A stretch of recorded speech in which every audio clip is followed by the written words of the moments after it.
Abre sua Bíblia em João, no capítulo 11, no versículo 21.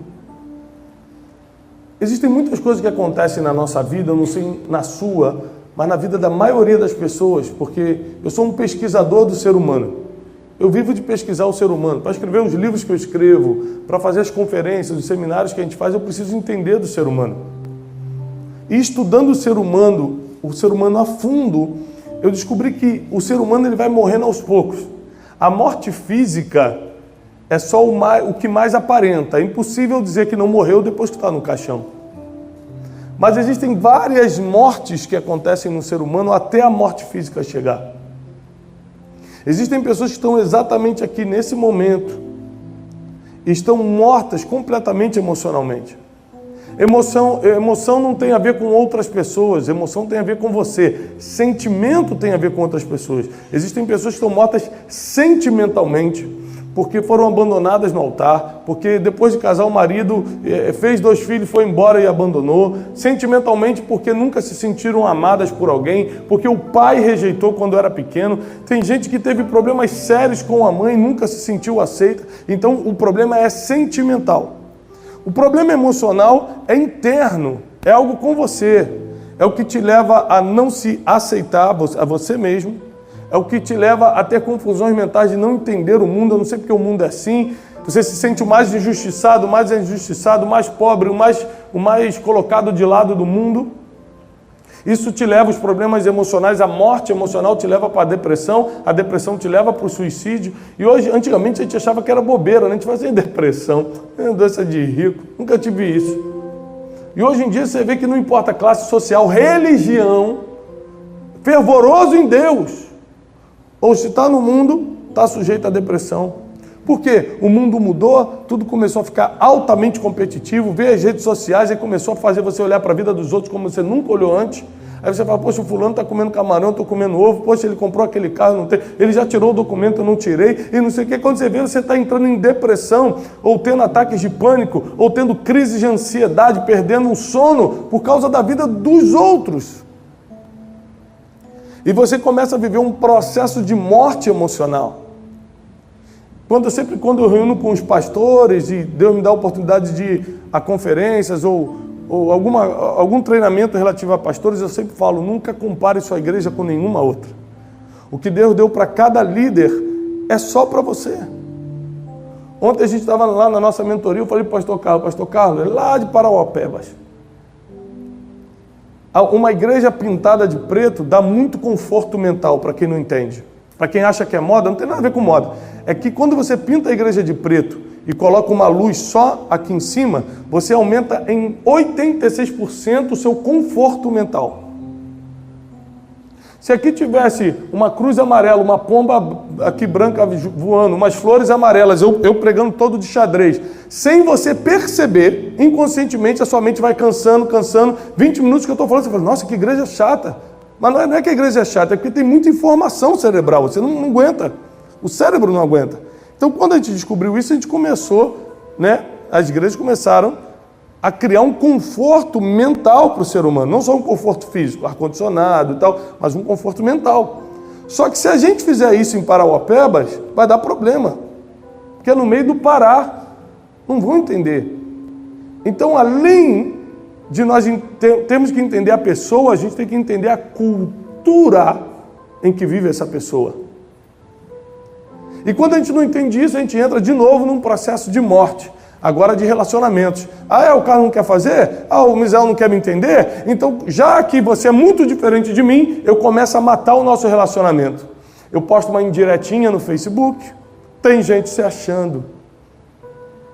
Esses dias um amigo meu postou uma coisa no story do Instagram, eu liguei para ele e falei assim, eu sei porque você fez isso, é por causa do fulano. Ele é mesmo. Eu falei, então corta agora, tira agora, porque você é um homem de Deus. Mas ele tem que saber umas verdades, então vai lá, bate na porta da casa dele e fale as verdades. Jesus chamou os fariseus de raça de víbora, mas na cara deles. João Batista também chamou de raça de víbora, mas na cara deles. Indiretinha não é coisa de crente não, fofoquinha nem pensar. Está insatisfeito, pastor Misael? Olha só, rapaz.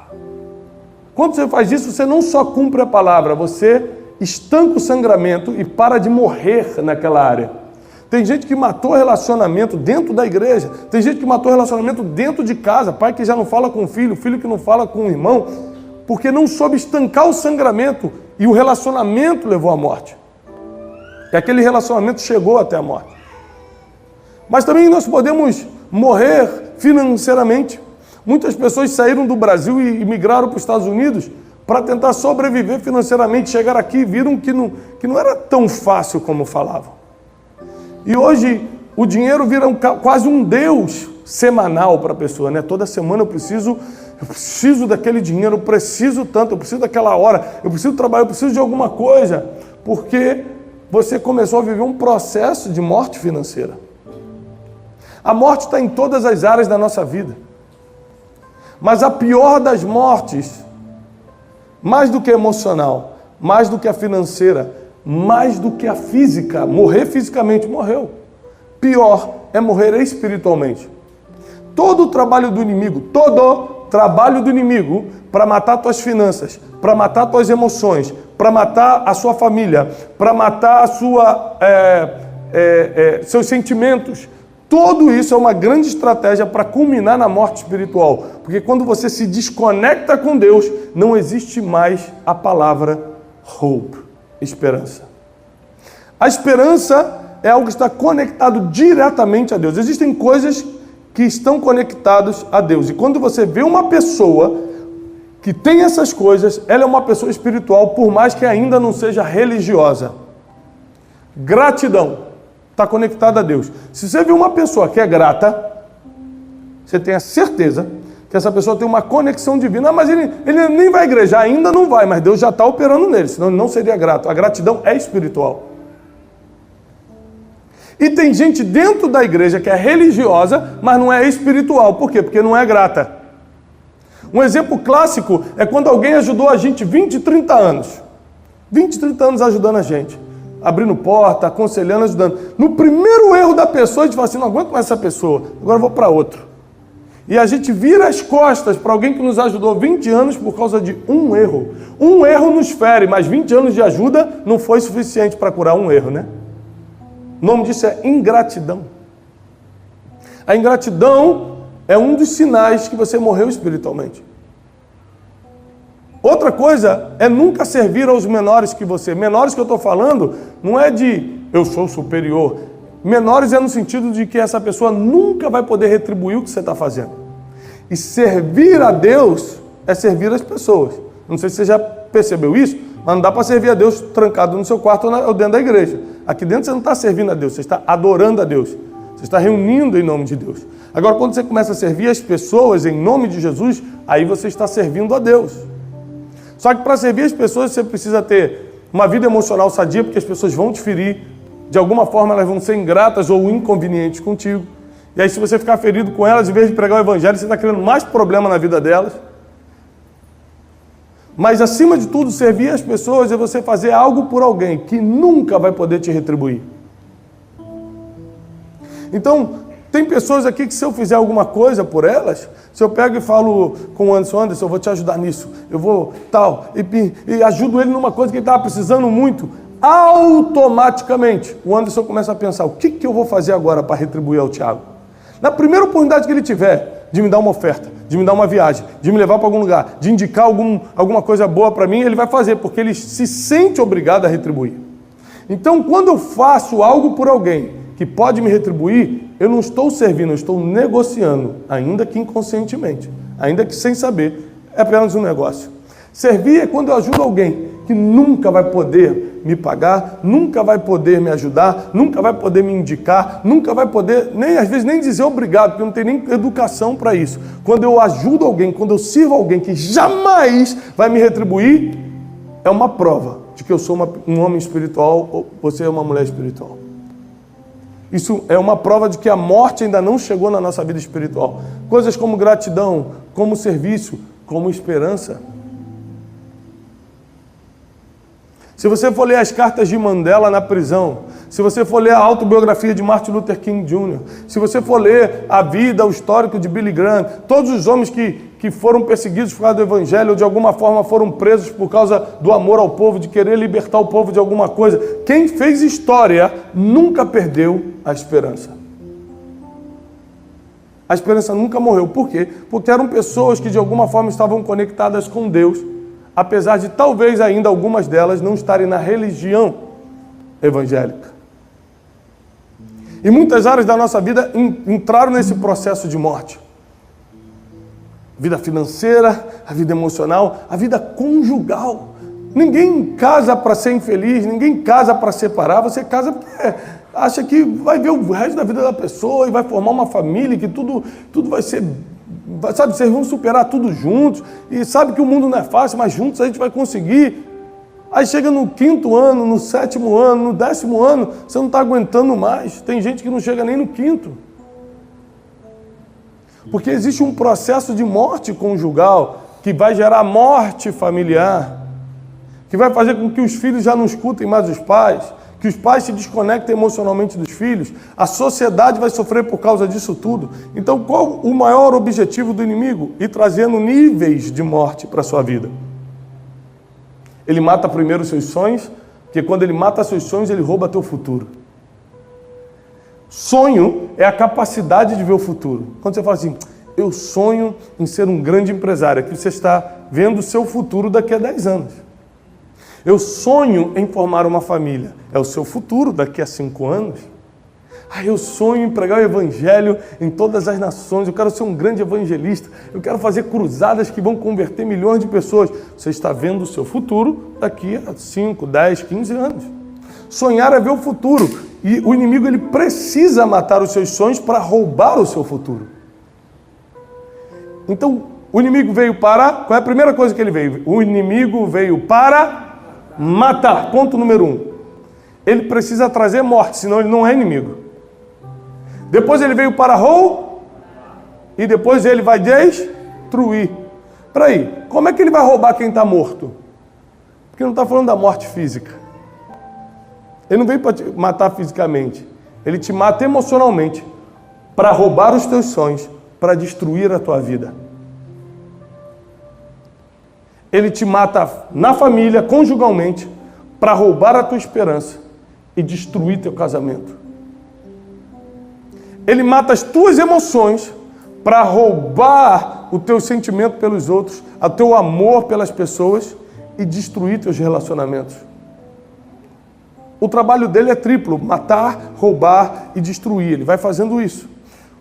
Ele vai aumentando o nível de morte. Agora que eu já matei os relacionamentos, agora eu vou matar a esperança. Agora que eu matei a esperança, eu vou matar o relacionamento familiar. Agora eu vou matar os sonhos. Agora eu vou matar a vida emocional. Agora não vai sentir mais nada. Agora vai ser depressão e pânico. Agora vai ser ansiedade. Agora vai ser insônia. Agora eu vou tirar o dinheiro. Agora, ele vai matando por etapas.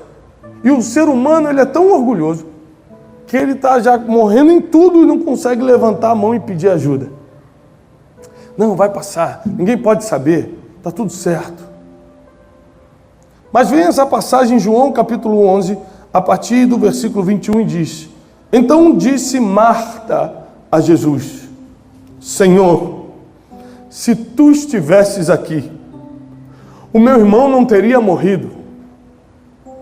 Lázaro morreu.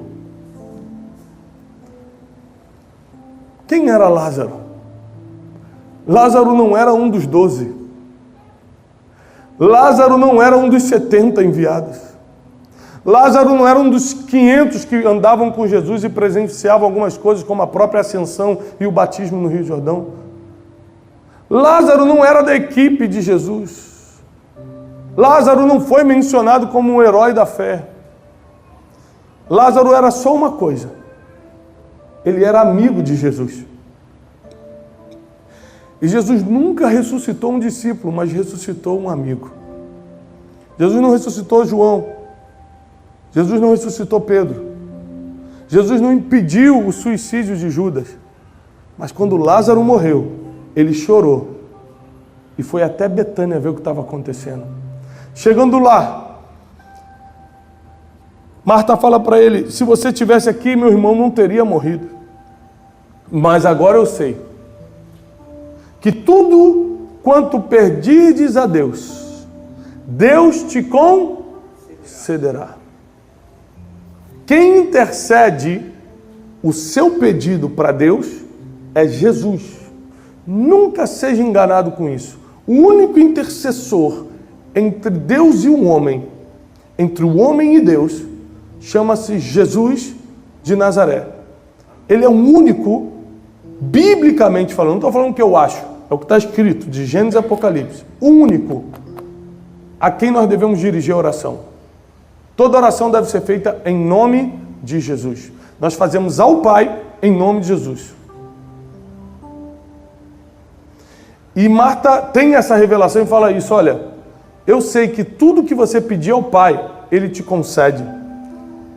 Versículo 23, disse-lhe Jesus, o teu irmão há de ressuscitar. E ela, sem fé, porque a morte já estava chegando na vida espiritual a ponto de roubar a fé e a esperança, ela diz, eu sei que ele vai ressuscitar na ressurreição do último dia. Disse-lhe Jesus, eu sou a ressurreição. Ele não vai precisar esperar a ressurreição do último dia, porque eu já estou aqui. Eu vou estar no último dia também. Mas hoje eu estou aqui. Eu sou a ressurreição. A ressurreição não é um dia. A ressurreição não é um evento. Ou seja, a ressurreição é voltar a viver. Avivamento é voltar a viver. Voltar a viver não é um evento. Voltar a viver não é um encontro. Não é uma conferência. Voltar a viver é uma pessoa. A ressurreição é uma pessoa. E a ressurreição em pessoa estava em frente a Marta. E ela queria esperar um dia. Não espere um dia. Espere a pessoa que pode voltar a vida para todas as áreas da tua caminhada aqui na terra. Eu sou a ressurreição e a vida, disse o Senhor. E quem crê em mim, ainda que já esteja morto, viverá. E todo aquele que vive, se acreditar em mim, nunca morrerá. Você acha que a gente nunca vai morrer fisicamente? Sim ou não? Vamos ou não vamos? Tem alguma chance da gente viver para sempre? Nenhuma. Então o raciocínio lógico é, se a Bíblia diz, Jesus Cristo, Filho de Deus, aquele que não pode mentir, disse que se a gente estiver vivo e crer nele, nós nunca vamos morrer, ele está falando de quê? Não é só da salvação da tua alma. Ele está falando, se você crê em mim e ainda está vivo, nunca tuas emoções vão morrer. Tuas finanças não vão morrer, tua família não vai ser perdida, teu casamento vai sobreviver, porque quem crê em mim, se estiver vivo, vai viver para sempre, se estiver morto, vai ressuscitar. A solução do mundo e das mortes que o inimigo trouxe nas áreas da nossa vida não está num curso, numa conferência, num guru ou numa coisa, está em Jesus. É o único que encarna a ressurreição. E enquanto a sua dependência estiver em Jesus de Nazaré, o Filho de Deus, o seu ministério cresce. A sua família é blindada e protegida. Os teus filhos não se perdem. As tuas finanças prosperam. Claro, se você estiver fazendo a sua parte. Tem gente que acha que porque é crente, eu vou na igreja, Deus vai me prosperar. Não é assim que funciona. Porque tem gente que nunca veio na igreja e tem mais dinheiro que você. É cumprir princípios que levam a isso. Eu quero ter uma vida emocional próspera. Tem princípios que levam a isso. Eu quero ter uma família próspera, blindada. Tem princípios que levam a isso. Crer em Jesus é a base para você não perder a esperança e a vida.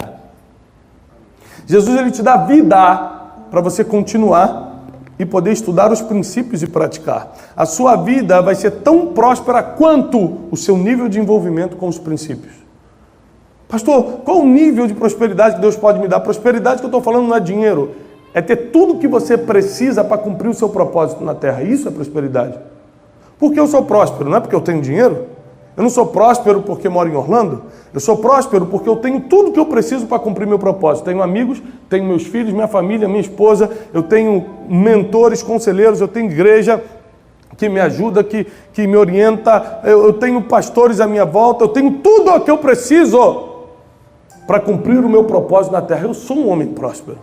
Mas o tempo todo o inimigo quer trazer algum tipo de morte. E tem pessoas que receberam um duro golpe, como perder um filho.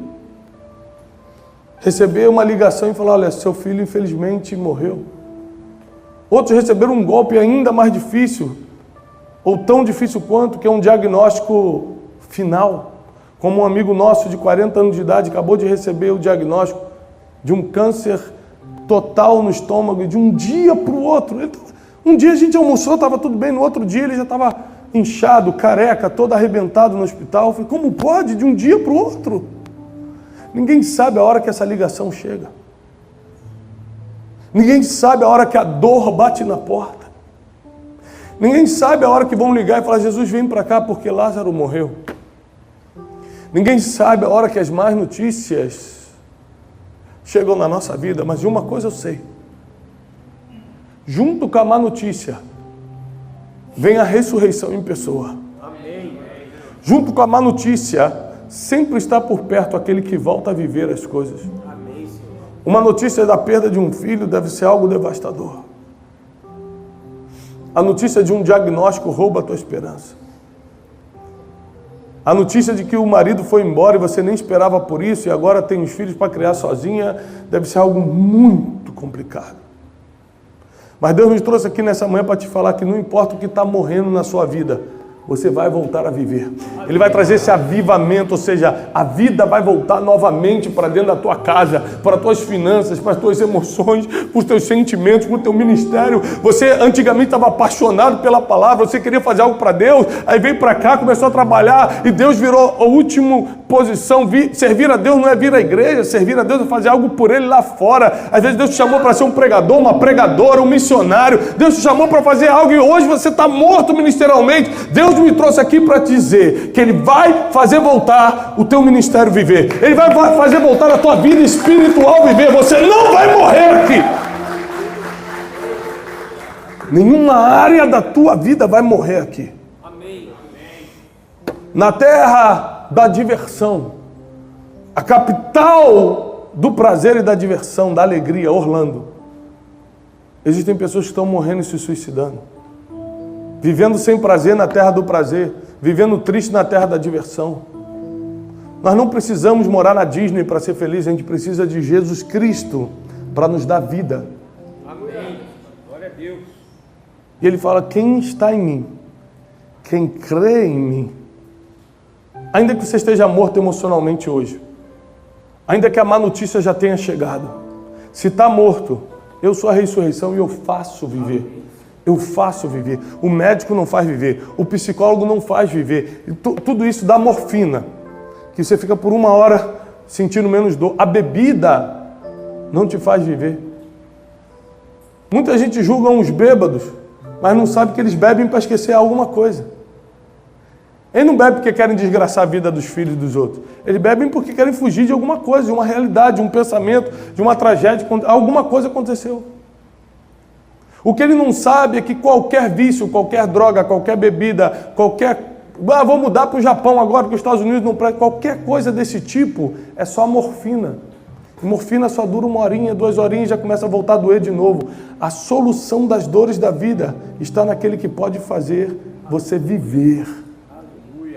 Não é aquele que vai te dar só uma ressuscitadinha de 10 minutos e depois você corre risco de vida de novo. Ele coloca a mão em você e nunca mais você morre. Porque Ele mesmo disse: se você estiver vivo, você nunca mais vai morrer. Se você está respirando hoje e acreditar em Jesus, acreditar em Jesus não é vir à igreja. Acreditar em Jesus é tudo que você faz durante o dia, é por causa dEle, movido por Ele. Tudo que você faz é para expressar o nome dEle na sua vida. Sabe por que você tem que prosperar? Não é porque você tem que curtir a vida, não. É porque as pessoas têm que ver Jesus em você. Ou você acha que o cara quebrado, devendo todo mundo, no 8º casamento, os filhos não falam com ele, ele vai poder pregar de Jesus e as pessoas vão acreditar? Não é mais difícil do que vir uma pessoa que Deus está levantando, que a família está junta, que as finanças estão crescendo, que as emoções estão no lugar? Sim ou não, pessoal? Sim. É polêmico, mas é a verdade. É porque quem está muito destruído não gosta de escutar isso. Mas é a verdade. Deus precisa te levantar para que o nome dele seja glorificado. Deus não tem interesse na tua quebra financeira, porque o nome dele precisa ser glorificado com o teu levante financeiro, não com a tua quebra. Deus não tem interesse na tua depressão, porque o nome dele nunca vai ser divulgado porque você está depressivo. Ele vai ser divulgado porque você foi curado da depressão. O nome de Jesus é glorificado com a nossa superação, não com a nossa vida boa. É aqui que você precisa entender a diferença. Então, se eu tiver uma vida muito boa, o nome de Jesus vai ser glorificado? Não necessariamente. Agora, se você tiver uma vida de superação, veio, mas eu não aceitei aquela morte. Veio a tentação, mas eu resisti. Veio a má notícia, mas eu acreditei que meu Deus é o Deus da ressurreição. Veio tal coisa. Quando você começa a viver de superação, eu quase quebrei, mas Deus me levantou. Minhas emoções quase me levaram para o ataque de pânico, mas Deus me tirou. Quando você vive de superação, o nome de Jesus é glorificado. Eu não sei qual é a dificuldade que você está passando hoje. Eu não sei qual é a área da tua vida que está entrando num processo de morte. Eu sei que a Bíblia diz que Jesus diz assim: eu estarei convosco todos os dias, Mateus 28. Eu estarei com vocês todos os dias, até a consumação dos séculos. Quem está com a gente aqui agora é aquele que não pode mentir. Jesus, ele falou: eu vou estar com vocês, eu vou cuidar do teu problema, é eu que vou estar lá no teu quarto quando você estiver chorando, eu vou estar colhendo cada lágrima, quando você estiver desesperado por cada notícia que chegou, é eu que vou socorrer. Eu posso usar alguém humano para te tocar, mas sou eu fazendo.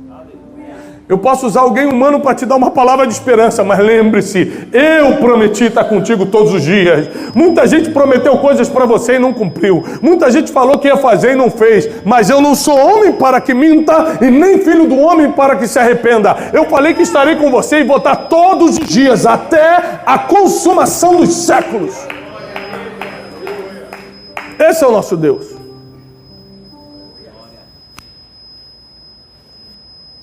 Esse é o nosso Deus. Um Deus que é poderoso para fazer infinitamente mais, diz a Bíblia, do que tudo que pedimos, pensamos ou sonhamos. Pense em tudo que você já pediu a Deus. Pense em tudo que você já sonhou para a sua vida. Pense em tudo que você já imaginou para a sua família, para a sua vida financeira, para a sua vida emocional, sentimento. Pensa, a Bíblia diz, nem olhos viram, nem ouvidos ouviram, e nem jamais entrou no coração, no pensamento do ser humano, o que Deus tem preparado para aqueles que o amam. Você não consegue nem imaginar o que Ele tem para você. Essa terra não é um cemitério. Essa terra é um trampolim de ministérios. Ninguém vai morrer aqui, nem espiritualmente, nem emocionalmente, nem financeiramente, nem espiritualmente, nem na família, nem no casamento. Aqui vai ser um trampolim para grandes vitórias, um trampolim para grandes coisas. Deus tem um projeto para você, é por isso que você está aqui.